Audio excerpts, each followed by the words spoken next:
হেথা যে গান গাইতে আসা আমার হয়নি সে গান গাওয়া, আজও কেবলই সুর সাধা আমার, কেবল গাইতে চাওয়া। আমার লাগে নাই সে সুর, আমার বাঁধে নাই সে কথা, শুধু প্রাণেরই মাঝখানে আছে গানের ব্যাকুলতা।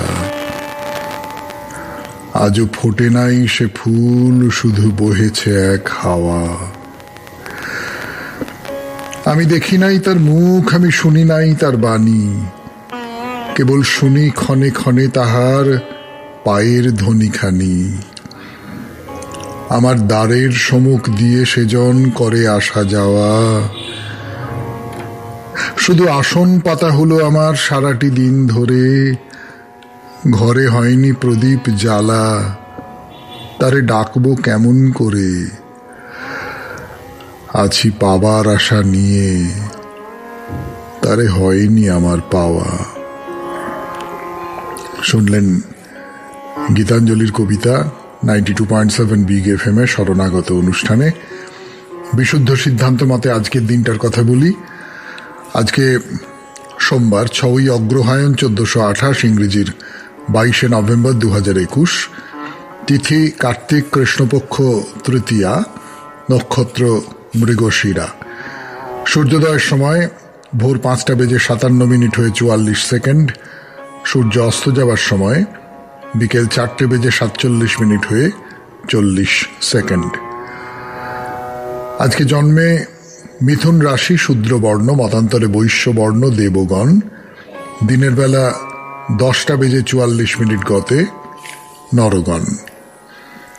আমাদের হোয়াটসঅ্যাপে চিঠি পাঠাবার নাম্বার আপনারা সকলেই জানেন, তবু বলে রাখি যদি কেউ নতুন এসে থাকেন তার জন্যও বটে। 9831922927।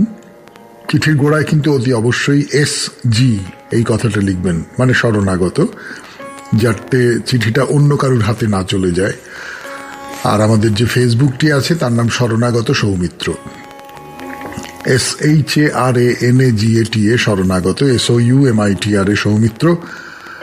প্রত্যেক সোম, বুধ এবং শুক্রবার রাত 9:30 সময় আপনাদের সৌমিত্র বসু লাইভে উপস্থিত থাকে এই শরণাগত সৌমিত্র পাতায়। আপনাদের সঙ্গে আড্ডা জমে ওঠে এবং সেই আড্ডায় শরণাগত সকল শ্রোতাকে স্বাগত। এবারে বলি আজকের অনুষ্ঠান সম্পর্কে। এখন পুরাণ চিরন্তনে শিবের জন্মের কথা বলা হচ্ছে, তাই নিয়ে সত্যি সত্যি শিব জন্মালেন কবে, মানে শিবের বাবাকে?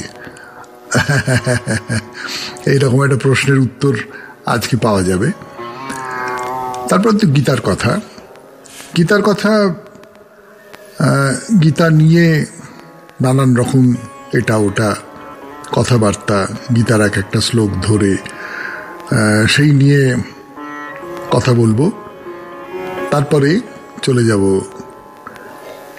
রামপ্রসাদ সেনের বসতবাটির যে মন্দির, সেই মন্দিরের কথা বলবার জন্যে। সেই মন্দিরে কেমন করে পুজো হয় সেই সমস্ত কথা শোনাবো আপনাদের। বেশ কয়েক বছর আগে, তখন আমি সবে শরণাগত অনুষ্ঠানে এসেছি, সেই সময় একবার গিয়েছিলাম বিগ এফএম এর পক্ষ থেকেই, সেই অভিজ্ঞতার কথা শোনাবো। তারপরে আপনাদের চিঠিপত্রের উত্তর দেওয়ার পর বাইরে দূরেতে আমরা বিমলা দেবীর মন্দিরের কথা বলছি। পুরীতে জগন্নাথ দেবের মন্দিরের ভেতরে আছে বিমলা দেবীর মন্দির, সেই মন্দিরের কথা শোনাবো আপনাদের। 92.7 বিগ এফএম এর শরণাগত অনুষ্ঠানে অনুষ্ঠান সূচি বললাম, এরপরে তো পুরাণ চিরন্তন, কিন্তু তার আগে গান। আপনাদের সঙ্গে আছে আমি, আপনাদের সৌমিত্র বসু।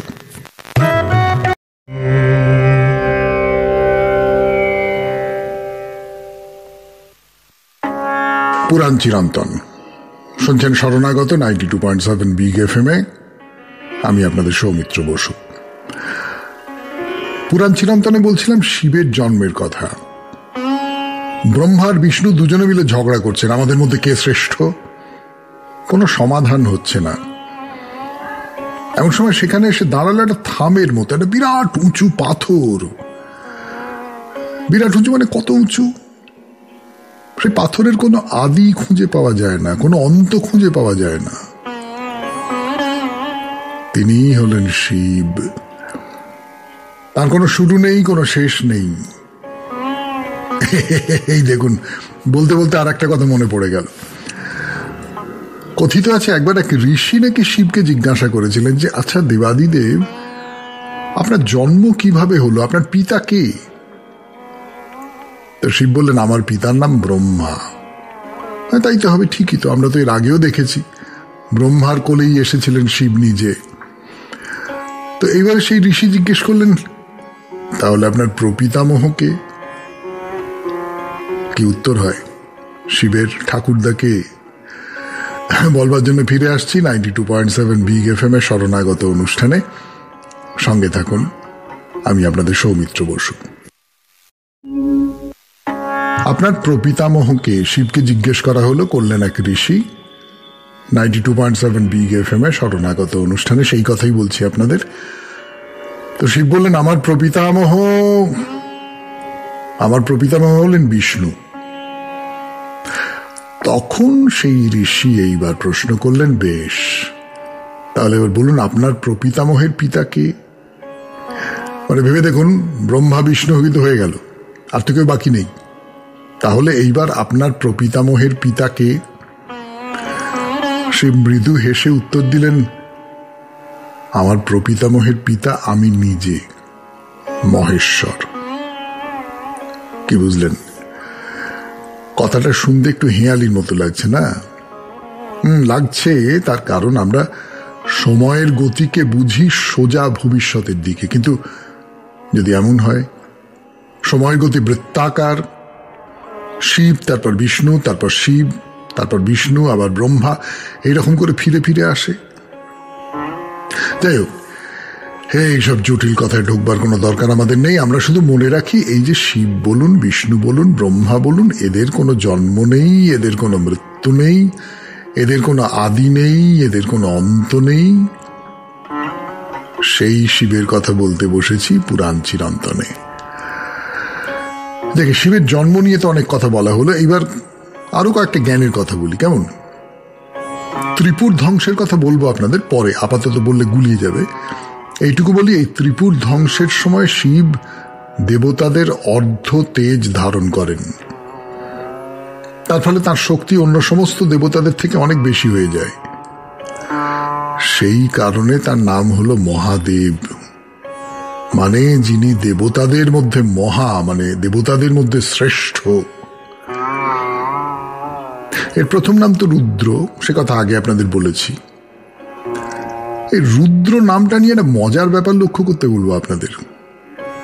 আগে যে গল্পটা বলেছিলাম, ওই যে ব্রহ্মা কিছুতেই সেই শিশু শিবের কান্না থামাতে পারছেন না বলে তার নাম দিলেন রুদ্র, মানে যিনি শুধুই রোদন করেন, বলেছিলাম তো। অথচ দেখুন, রুদ্র মানে আমরা যা জানি তার সঙ্গে কিন্তু রোদন বা কান্নার কোনো সম্পর্ক নেই। অভিধানে বলেছে রুদ্র কথাটা এসেছে রৌদ্র থেকে, রৌদ্র রস, মানে তীব্র তাপময় যা কিছু, মানে সোজা ভাষায় উত্তপ্ত। উত্তপ্ত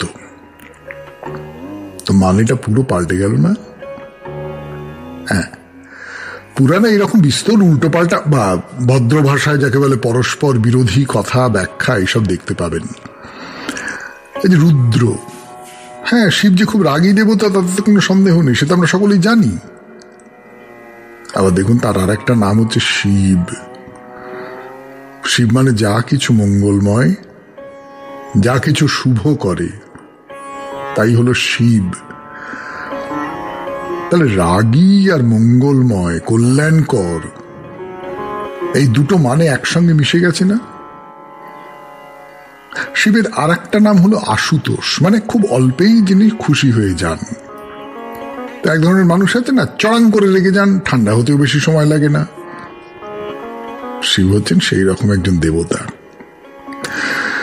শিবের কথা আজ এই পর্যন্তই থাক। এরপর গীতার কথায় চলে যাব। 92.7 বিগ এফএম এ শরণাগত অনুষ্ঠান শুনছেন। গানের পর গীতার প্রসঙ্গ।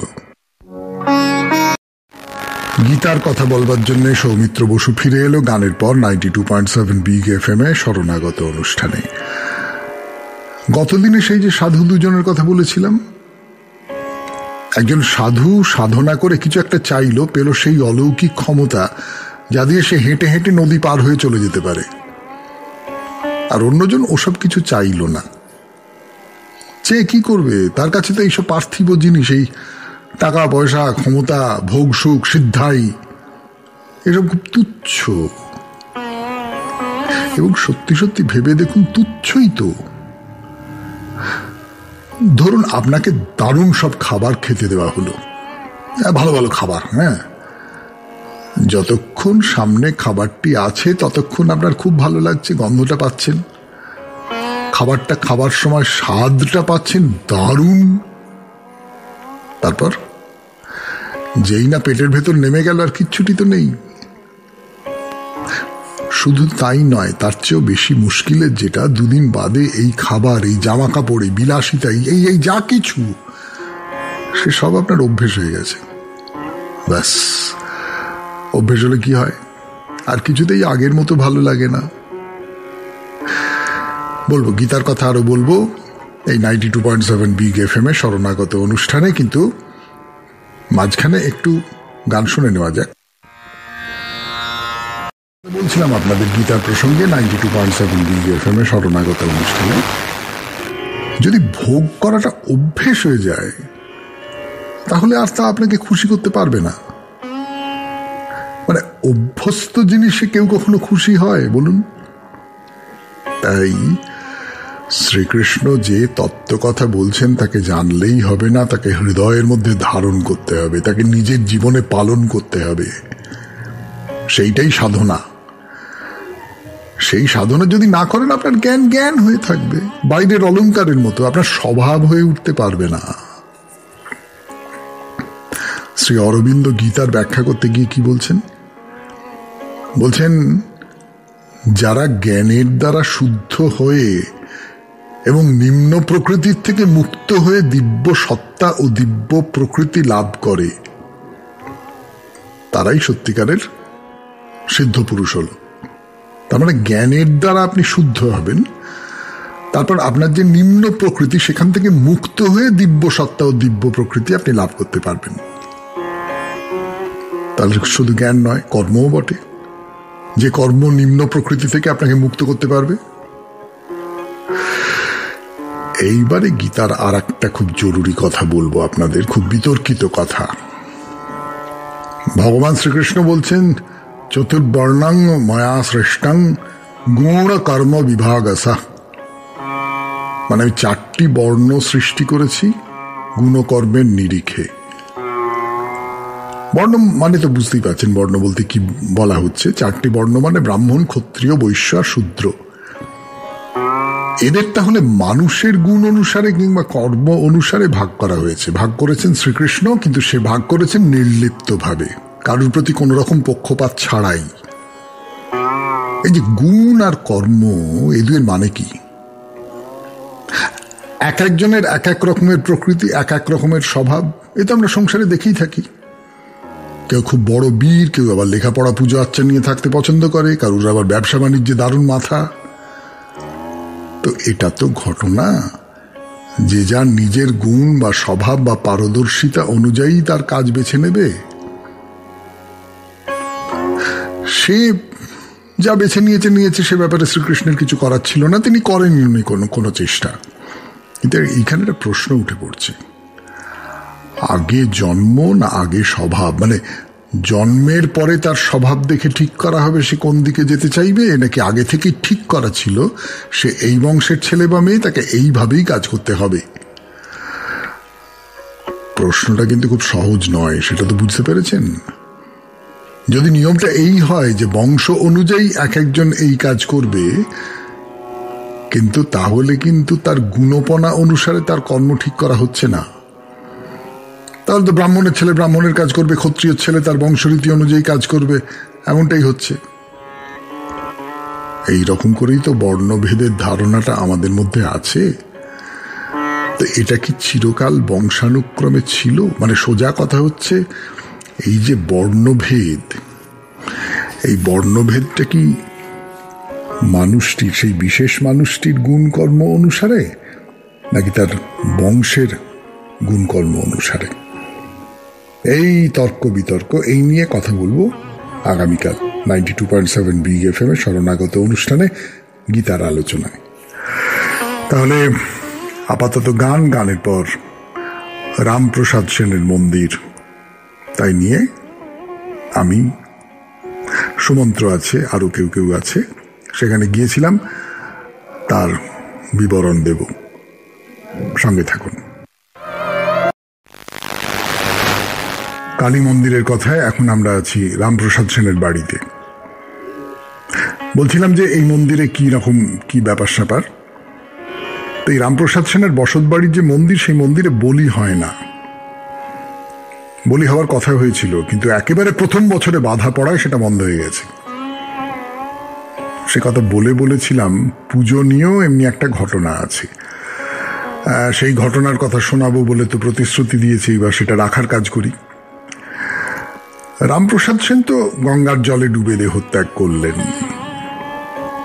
তারপরে তার মন্দিরের কি হলো? কিছুই হলো না। তার বিহনে সে পড়েই রইল। কেন পড়ে রইল, কেন কিছুই হলো না, তার নানান রকম কারণ থাকতে পারে। তার মধ্যে একটা কারণ হতে পারে, এ তো একজন মানুষের বাড়ির পুজো, যে কোনো একজন এসে তো সেই মন্দিরে পুজো করতে পারে না। আর একটা কারণ, আরে রামপ্রসাদ সেন এই দেবীকে পুজো করতেন এক সময়, যে কেউ সেই জায়গা নিতে পারে নাকি? গান শুনুন, গানের পর আবার সৌমিত্র বসু 92.7 বিগ এফএম এর শরণাগত অনুষ্ঠানে।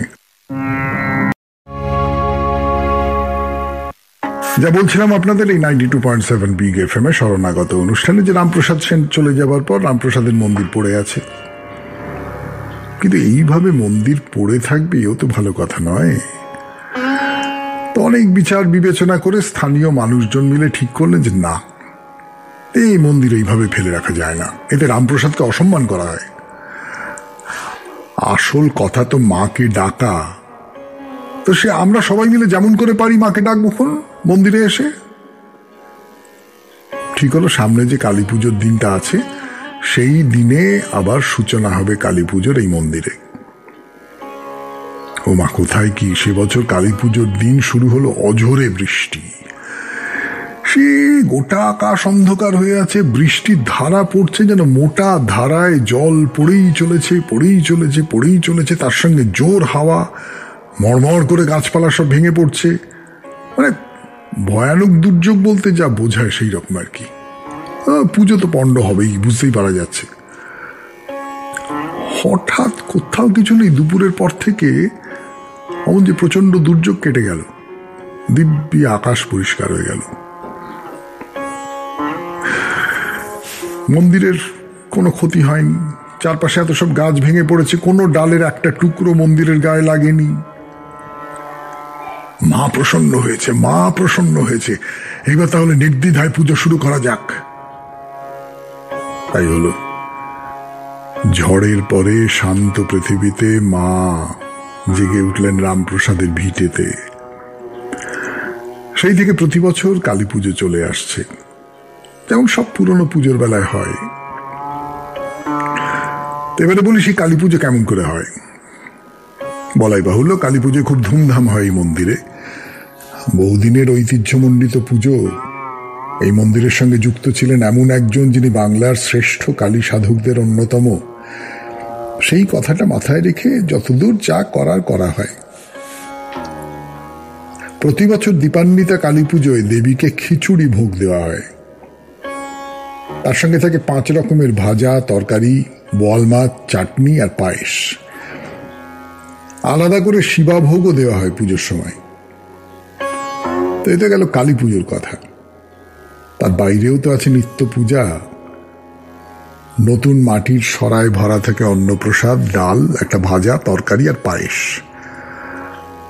যদি চান 10:30টার মধ্যে পেয়ে যাবেন এই প্রসাদ। ওহো, আপনাদের তো বলতে বসেছিলাম বিগ FM এর জন্য আমার সেই লাইভ অনুষ্ঠানের কথা। সুমন্ত্র হাতে ছোট্ট মাইকটা দিয়ে বলল, ওদিকে ওদিকে একটা ঘর আছে, দেখে এসো তো। গেলাম নাট মন্দিরের পাশের একটা ঘরে, সঙ্গে মন্দিরের কোনো একজন নিয়ে গেলেন। ঘরের মধ্যে রামপ্রসাদ সেনের বিরাট একটি শ্বেত পাথরের মূর্তি, মায়ের পাশেই তার ছেলেকে রেখে দেওয়া হয়েছে। ভাবতে খুব ভালো লাগে না? শেষ হলো কালী মন্দিরের কথা। এইবার আপনাদের চিঠিপত্রের উত্তর 92.7 বিগ FM এ শরণাগত অনুষ্ঠানে। তোমা লাগি আঁখি জাগে, এই নিয়ে এত চিঠি এসেছে যে আমাদের দপ্তর প্রায় উচ্চে পড়ার জোগাড়। আমি সত্যি সত্যি ভাবিনি যে এই বিষয়টা নিয়ে আপনারা এতজনের চিঠি লিখবেন এবং এত চমৎকার সব চিঠি লিখবেন। আজ যে চিঠিটা পড়ব সেটাও ওই বিষয় নিয়েই লেখা। শুনুন, শরণাগত 92.7 বিগ FM, বিষয় তোমা লাগি আঁখি জাগে। মহাশয়, আমার 60 বয়সে পরম করুণাময় ঈশ্বরকে ডাকি, তিনি ডাক শুনে মনে শান্তির পরশ দেন। আকুল মিনতি, অনেক বেশি সময়ে পৃথিবীর রং রস নিংড়ে নিয়েছি। বাবা মায়ের ভালোবাসা, বন্ধুদের সঙ্গ আনন্দ দিয়েছে। তিনি সবকিছু দিয়েছেন, আবার সকলকে হারিয়েছি। একা বিষণ্ণ গরিব যারা আমাদের সেবা প্রদান করে তাদের দেখে মুগ্ধ হই। সৎ সরল ওরা, মনে মনে ওদের মধ্যে পরম পিতাকে অনুভব করি, ভালো লাগে। এই ছোট্ট মিষ্টি চিঠিটা লিখেছেন নেলি ভট্টাচার্য, শিকারপুর থেকে। পরে চিঠি, খুব ছোট্ট একটা চিঠি পড়ি। আজ আপনার কাছে পাঠানো সমস্ত চিঠি শুনলাম, খুব ভালো লাগলো। সব চিঠি ভালো লিখেছেন সবাই। আরতি চ্যাটার্জি, ইছাপুর, নবাবগঞ্জ থেকে। নিশ্চয়ই কোনো একটা রবিবারের শরণাগত প্রসঙ্গে বলেছেন, সম্ভবত গত রবিবারের শরণাগত নিয়েই বলেছেন। এইবার একটা বড় চিঠি পড়ব। আমাদের প্রায় 300 বছরের পুরনো ঘটি বাড়িতে কালী পুজোর রাতে লক্ষ্মী পুজো হয়। আগের দিন থেকে যার প্রস্তুতি চলত। রাতে আতপ চাল ভিজিয়ে রেখে পরের দিন তাকে শিলে বেটে পিটুলির মণ্ড তৈরি করে তাই দিয়ে কলার পেটোর ওপর নারায়ণ, লক্ষ্মী আর কুবেরের মূর্তি গড়া হতো।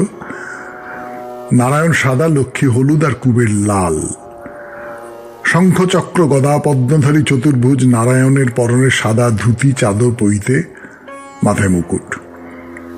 দ্বিভুজা লক্ষ্মীর গোলাপি শাড়ি, হাতে রত্ন ঝাঁপি আর সিঁদুর চুপড়ির, মাথায় মুকুট আর গা ভরা গয়না।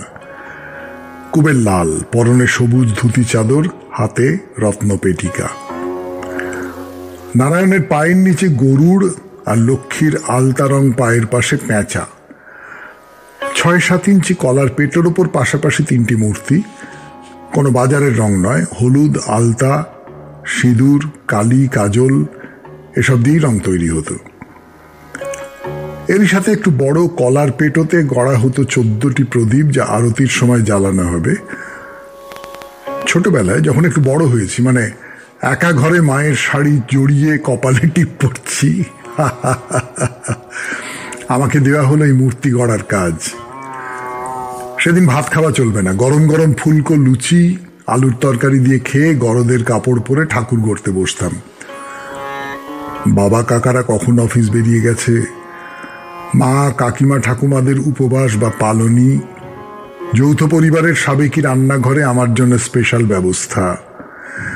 সেই বয়সে বেশ একটা গর্ব অনুভব করতাম। এরপর আলপনা দেওয়ার পালা। লক্ষ্মীর আলপনায় পদ্মলতা, ধানের ছড়া, সিঁদুর চুপড়ি ছাড়াও আঁকা হতো লক্ষ্মীর বেনারসি শাড়ি ও নানাবিধ অলঙ্কার।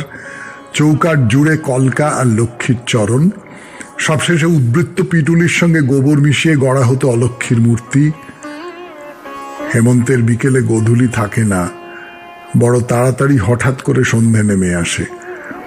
মায়েরা গা ধুয়ে চুল বেঁধে লক্ষ্মী পুজোর ফল কাটা নৈবেদ্য সাজানোতে ব্যস্ত হয়ে ওঠেন। নারকেল নাড়ু, চন্দ্রপুলি ইত্যাদি আগেই তৈরি হয়ে আছে। আমরা ভাই বোনেরা সুতির জামা কাপড় পরে বিশাল ছাদের পাঁচিল জুড়ে প্রদীপ আর মোমবাতি জ্বালানো শুরু করেছি। একটু পরেই কয়েকজন দায়িত্বশীল কাকার তত্ত্বাবধানে বাজি পোড়ানো শুরু হবে। বাজিগুলো কদিন ধরে রোদে পুড়ে শুকনো হয়েছে, শুধু লক্ষ্মী পুজো শেষ হবার অপেক্ষা। নিচে ঘণ্টার শব্দ, আমাদের গৃহদেবতার সাবেকি কুলপুরোহিত ক্রমানুসারে শরিকদের বাড়ি বাড়ি লক্ষ্মী পুজো সেরে শালগ্রাম শিলা হাতে এসে দাঁড়িয়েছেন আমাদের ঠাকুর ঘরে। সবার আগে অলক্ষ্মী বিদায়। আমরা কাঁসর বাজিয়ে অলক্ষ্মীর মূর্তিকে নামিয়ে আনতাম বাড়ির বাইরে। সে অশুভ বিনাশ করে শুভ সূচনা। পুজোর শেষে ঠাকুমা ব্রত কথা পড়বেন, এক একটি লক্ষ্মী পুজোর এক একটি কথা। হিমভরা বাতাসে কেঁপে ওঠে তুলসীতলার আকাশ প্রদীপ। হেমন্তের কুয়াশায় ঝাপসা হয়ে আসে রাতের তারারা। ঘরে ঘরে বাজির রোশনাই, পটকার শব্দ। আকাশ জুড়ে ঝুলতে থাকে তারার মালা। চিঠিটি লিখেছেন অমিতা দাস। চিঠির বেশ কিছু অংশ বাদ দিতে হয়েছে আমাকে। আপনাদের আবার অনুরোধ করছি, অনুগ্রহ করে এত বড় চিঠি লিখবেন না। এই চিঠি পুরোটা পড়তে হলে অনেকগুলো জায়গায় গোলমাল হয়ে যেত। অনুগ্রহ করে 200-250 শব্দের মধ্যে চিঠিটি রাখবেন। চিঠিটা খুব ভালো, সেই জন্যে খানিকটা বাদ দিলাম। বাদ দিতে খুব খারাপ লেগেছে, কিন্তু একটু যদি কথাটা মনে রাখেন খুব ভালো হয়। গানের পর 92.7 বিগ FM এ শরণাগত অনুষ্ঠানে বাইরে দূরে বিমলা দেবীর মন্দির। বিমলা দেবীর মন্দির নিয়ে কথাবার্তা কিছু হলো, তার পুরাণ, তার ইতিহাস, এক কথায় তাকে নিয়ে যা সব তথ্য তার কিছু কিছু বলা হলো এই 92.7 বিগ FM এ শরণাগত অনুষ্ঠানে। এবার আমরা মন্দির দর্শনে যাব। তার আগে আরো দু একটা টুকটাক কথা বলে নিই। আগে যেটা বলেছি, জগন্নাথ দেবের পুজোর আগে হবে বিমলা দেবীর পুজো। আপনাদের মনে পড়ছে না? শিব ঠাকুরের নিয়ম অনুযায়ী সমস্ত দেবতার পুজোর আগে করা হবে গণেশের পুজো। সেই কথা মনে পড়ে যাচ্ছে তো?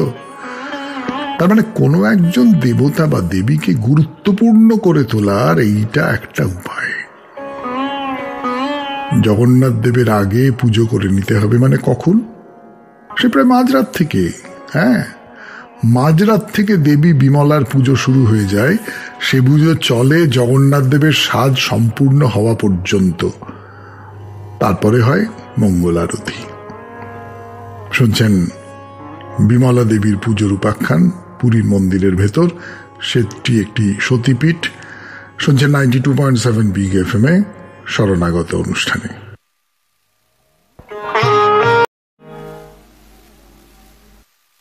বিমলা দেবীর মন্দিরের কথা বলছি 92.7 বিগ FM এ শরণাগত অনুষ্ঠানে। আমি আছি আপনাদের সঙ্গে, আপনাদের সৌমিত্র বসু। বিমলা দেবীর পুজো আগে হতে হবে, কিন্তু শুধু তাই নয়, জগন্নাথ দেবের প্রসাদ আগে নিবেদন করা হবে বিমলা দেবীকে। তা না হলে তাকে মহাপ্রসাদ বলা যাবে না, এই হলো নিয়ম। আসলে আগে বলেছি বোধহয়, বিমলা দেবী হলেন জগন্নাথ দেবের শক্তি। শক্তিকে আগে দিয়ে তারপর। তাহলে এইবার আসুন মন্দিরের মধ্যে প্রবেশ করা যাক। হ্যাঁ, পুরীতে জগন্নাথ দেবের মন্দির খুব ভালো। সে বিশাল বড় এবং তার যে অজস্র পথ, অজস্র গলিঘুঁজি, তার মধ্যে পথ হারিয়ে ফেলবার সমূহ সম্ভাবনা, তার তুলনায় বিমলা দেবীর মন্দিরটিকে তো ছোটই বলতে হবে। ছোট কিন্তু বড় সুন্দর। তৈরি করা হয়েছে বেলে পাথর আর ল্যাটেরাইট দিয়ে। একটু মাটি মাটি রঙের মন্দির, পাথরের, কিন্তু তার যে কাজ, যে সব বাঁক মন্দিরের শরীরে, দেখে পাথর বলে মনে হয় না। তার চেহারার মধ্যে কোথাও পাথুরে ঔদ্ধত্য নেই, বরং নরম একটা ধরন রয়েছে। মন্দিরের যে 4টে ভাগ, গর্ভগৃহের কাঠামো, সমাবেশ গৃহ, উৎসব গৃহ আর ভোগ মণ্ডপ, এদের ভেতরের কারুকার্য দেখলে মাথা খারাপ হয়ে যাবে। বিশাল বিশাল দালান, সেই দালানে সারি সারি সব থাম, এক একটা থাম যেন এক একটা পূর্ণ শিল্প কাজের নমুনা। মনে হতে পারে পাথর নয়, হাতির দাঁত কেটে কেটে এই সমস্ত অলঙ্করণ তৈরি করা হয়েছে। এত সূক্ষ্ম কারুশিল্প দেখলে সত্যি বুকের মধ্যে কেমন একটা করে। কে এই মন্দির তৈরি করিয়েছিলেন, ইতিহাস কি বলে? উড়িষ্যার মাদলা পাঁজিতে বলছে দক্ষিণ কোশলের সোমবংশীয় রাজা যজাতি কেশরী তৈরি করিয়েছিলেন এই মন্দির। এমন কথা পণ্ডিতেরা বলছেন এই বিমলা দেবীর মন্দির নাকি জগন্নাথ মন্দিরের তুলনায় প্রাচীনতর। শুনে যদি কোনো বিশ্বাসী বা বিদ্যার্থীর মনে খটকা লাগে, আমরা আর কি করতে পারি। আদি শঙ্করাচার্য নাকি এই মন্দির তৈরি করিয়েছিলেন, তিনি পুজো করেছেন বিমলা দেবীকে। এইবারে বলি পুজোর কথা। বড় করে বিমলা দেবীর পুজো হয় দুর্গাপুজোর সময়। তবে দুর্গাপুজো তো হয় 4 দিন ধরে, আর এই বিমলা মাতার পুজো হয় 16 দিন ধরে। ভাবুন একবার, 16 দিন ধরে এই মা ভক্তদের পুজো পেয়ে থাকেন। দেবী কিন্তু মাছ খান, আপনারা তো জানেন। দেবীর মৎস্যাহার শাস্ত্রসম্মত তান্ত্রিক মতে। সেই সঙ্গে এই পুজোয় পশু বলিও দেওয়া হয়। সে বলি দেবার আবার নিয়ম আছে। খুব ভোরবেলা, তখন অন্ধকার কাটেনি, খুব চুপি চুপি সবাইকে লুকিয়ে একটি ছাগল দেবীর পায়ে নিবেদন করা হয়। আন্না আজকের মতো বিদায় নিতে হবে। বিদায় নেবার আগে বলে যাই, আমাদের হোয়াটসঅ্যাপে চিঠি পাঠাবার যে নাম্বার সেটা হলো 9831922927। চিঠির গোড়ায় কিন্তু SG এটা লিখতে ভুলে যাবেন না। আর আমাদের যে ফেসবুকটি আছে তার নাম হচ্ছে শরণাগত সৌমিত্র, SHARANAGATA শরণাগত, SOUMITRA সৌমিত্র। তাহলে আজকের মতো ইতি। খুব ভালো থাকবেন সবাই। ভালোবাসা নিয়ে ভালোবাসা দিয়ে থাক।